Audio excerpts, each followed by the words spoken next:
Hello second year students. Now today I will explain you about the goodwill by the capitalization method. In the previous video I have explained about the goodwill by the average profit method, adjusted average profit method, super profit method and weighted average profit method. Now today I will explain you about the goodwill by the capitalization method. Whenever in the question it is given you calculate goodwill by the capitalization method, then we apply the following rules for the capitalization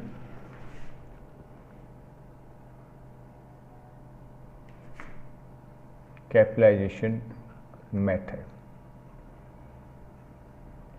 For this purpose we apply the goodwill by the capitalization method is equal to super profit into 100 upon normal rate. In this condition, whenever we calculate the goodwill by the capitalization method, there are two rules. First we calculate adjusted average profit, then we calculate normal profit, and we calculate super profit. After calculating the super profit, then we apply the rule of capitalization goodwill. In this condition we calculate super profit into 100 upon normal rate.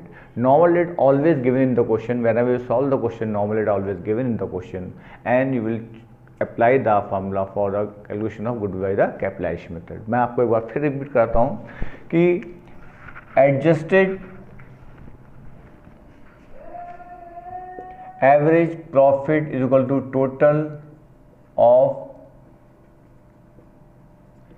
adjusted profit upon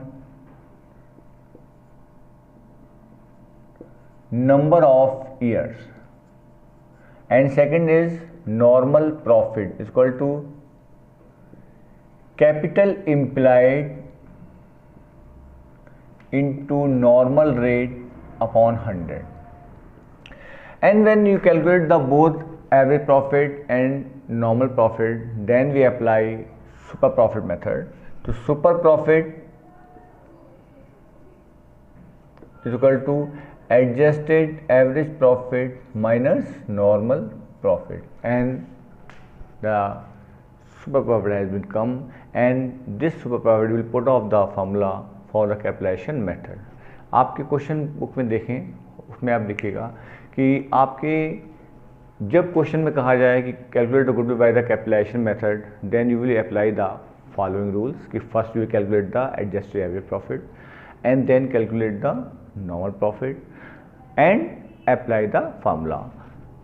आपकी कभी आप confuse होते हैं sir question में capital employed तो दिया नहीं है, तो मैं आपको बताता हूँ कि कैपिटल एम्प्लॉयड नहीं रखा हुआ तो आपको नेट टोटल एसेट्स ले लेंगे, वो भी कैपिटल एम्प्लॉयड होता है. जो पैसा आपने बिजनेस में इन्वेस्ट करा है, your investment in the initial stage, ये भी आपकी कैपिटल एम्प्लॉयड होती है. वो जब आप इनिशियल स्टेज में कोई पैसा इन्वेस्ट करते हैं तो उस समय आपकी लायबिलिटीज तो होती नहीं है, वही आपका कैपिटल एम्प्लॉयड होता है. तो कैपिटल एम्प्लॉयड मीन्स वो पैसा जो आपने की टोटल एसेट्स में से करंट लायबिलिटीज को लेस करने के बाद आया है, that is your capital employed.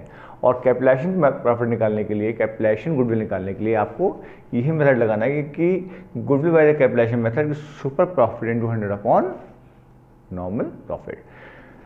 आपके गुडविल वाले चैप्टर में सुपर प्रॉफिट की बहुत वैल्यू है, और इसको निकालने का सिर्फ एक ही कंसेप्ट है कि आपको अपना एडजस्टेड प्रॉफिट निकालना है, एवरेज प्रॉफिट निकालना है, और उसमें से नॉर्मल प्रॉफिट को लेस करना है. जो बच के आपका आता है वो आपके कहलाता है नॉर्मल सा सुपर प्रॉफिट. जब सुपर प्रॉफिट आपको निकल के आता है तो सिंपल से आपको फार्मूला अप्लाई करना है कि goodwill by the capitalisation method super profit into 100 upon normal rate.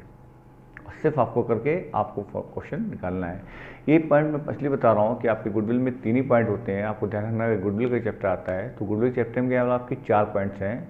Valuable, number first average profit, जिसमें 2 कंसेप्ट होते हैं, सिंपल एवरेज और वेटेड एवरेज. और दूसरा आपका आता है सुपर प्रॉफिट मेथड, जिसमें आपको दिया होता है कि सुपर प्रॉफिट मेथड, तो उसमें आपको क्या निकालना है, सुपर प्रॉफिट निकालना है, जिसमें आपको एवरेज प्रॉफिट के साथ साथ नॉर्मल प्रॉफिट कैलकुलेट करना है और उसका सुपर प्रॉफिट निकालना है. फिर आपका आता है कैपिटलाइजेशन मेथड. तो कैपिटलाइजेशन मेथड में क्या है कि वही सुपर प्रॉफिट जो आपने पहले निकाला था अब उसको सिर्फ फार्मूले में अप्लाई कर दें तो आपका कैपिटल कैपिटलाइजेशन प्रॉफिट गुडविल निकल के आ जाती है इस कंसेप्ट से। Is it clear?